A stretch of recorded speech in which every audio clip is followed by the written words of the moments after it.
Hello সবাইকে welcome আমার সরস্বতী পুজোর মিনি ব্লগ সিরিজে। তো এখানে সরস্বতী পুজোর আগের দিন রাত্রে হই হই করে চলে গেছিলাম আমি আমার দুই দিদির সাথে সরস্বতী ঠাকুর আনতে কুমারটুলিতে। তো এখানে আমাদের সরস্বতী ঠাকুর সিলেক্ট করা, কোন শাড়ি পরা ঠাকুর নেওয়া হবে, বাসন্তী না হোয়াইট কালারের শাড়ি পরা। তো এই সব সিলেক্ট করতে করতে এরা দুজন খুব সিরিয়াস মুডে ছিল, কিন্তু আমি তো ক্লিপ নিতে ব্যস্ত ছিলাম। তো অবশেষে এরা কনফার্ম হয়ে নিচ্ছিল কোন ঠাকুরটা নেওয়া হবে।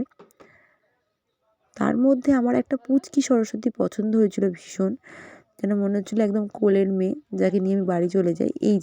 এই বাসন্তী কালারের শাড়ি পরা পুচকি সরস্বতীটা খুব সুন্দর ছিল।